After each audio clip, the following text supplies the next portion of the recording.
Pernahkah Anda punya pengalaman? Karena suatu alasan, kita pun tak sempat mengisi atau membeli kartu tol. Padahal, cuma mau lewat satu pintu. Dari Sentul ke Cibinong misalnya. Anda tak bisa lewat, meski bersedia membayar 1-2 juta. Anda diharuskan membeli kartu. Tapi pernahkah kita bertanya, kenapa harus pakai kartu khusus? Kenapa ya tak disediakan 1-2 pintu untuk yang mau bayar tunai? Atau untuk yang mau bayar pakai kartu ATM? Padahal kan sama saja. Pernahkah kita juga punya pengalaman? Kita kalau mau naik kereta komuter Jabodetabek dan walaupun bersedia bayar 5 juta tunai, tetap tidak bisa. Anda diharuskan membeli kartu atau mengisi kartu dulu di loket. Kenapa harus pakai kartu khusus tersebut? Berikut pembahasannya. Jawabannya adalah karena semua uang pemakaian jasa yang masuk dari jalan tol, kereta komuter, dan fasilitas lain yang dijaminkan untuk pinjaman alias utang harus masuk ke satu rekening yang Anda dan siapapun tak pernah tahu rekening dan di bank apa dan siapa yang memilikinya. Yang pasti, bank-bank pemerintah seperti BRI, Mandiri, BNI membentuk satu konsorsium pendanaan infrastruktur. Konsorsium ini menampung pinjaman dari konsorsium pengusaha Tiongkok untuk mendanai pembangunan infrastruktur, khususnya jalan tol di Indonesia.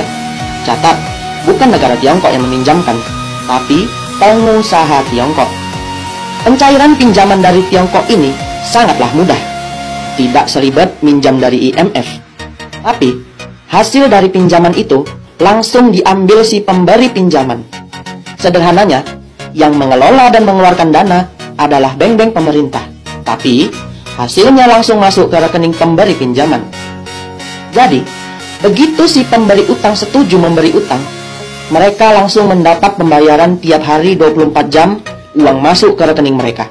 Bayangkan, berapa uang-uang masuk per hari dari penggunaan jasa seluruh jalan tol di Indonesia. Padahal, pemberian pinjaman biasanya bertahap menurut waktu dan fase kerja.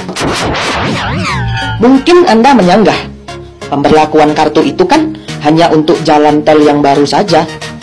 Sanggahan ini masih bisa dimengerti. Tapi, kenapa ya jalan-jalan tol yang dibangun sejak zaman Soeharto diberlakukan kartu itu juga? Jawabannya adalah karena jalan-jalan tol yang sudah ada itulah yang dijaminkan untuk utang. Dulu, yang mengelola uang masuk dari pengguna jalan tol adalah Jasa Marga. Sekarang, tidak lagi. Mereka sekarang tak lebih dari pekerja pemelihara tol. Gaji mereka dari APBN. Jasa Marga sekarang tak punya uang tunai.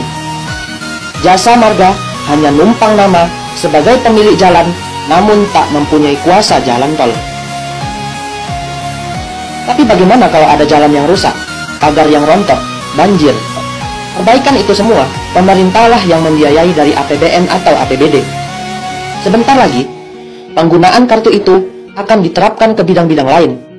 Itu tandanya bahwa Anda menggunakan jasa pemberi utang dan Anda langsung membayarnya tanpa lewat pemerintah, artinya melalui kartu khusus tersebut.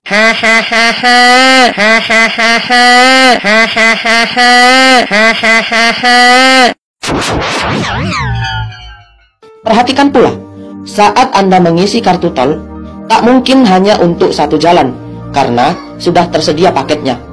Katakanlah 100.000. Uang 100.000 itu mengendap dan tak bisa Anda pakai untuk apapun. Kalikan dengan puluhan juta orang. Berapa triliun dana mengendap? Bunga dan jasanya masuk kemana? Nah, kalau bank-bank pemerintah cuma jadi ATM, maka pemerintah cuma jadi penyedia lahan dan proyek. Pelaksana proyeknya dari si pemberi pinjaman juga, termasuk buruh-buruhnya. Terus, bank-bank pemerintah atau pemerintah Indonesia kebagian apa?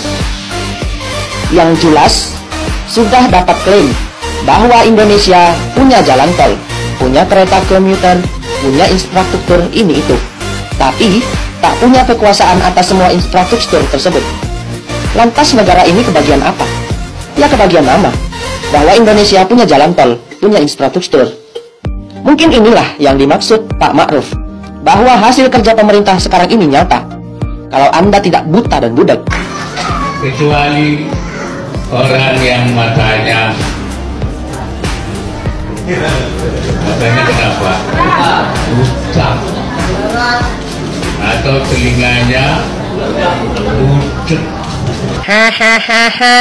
Di manakah di dalam NKRI mata uang negara NKRI tidak berlaku?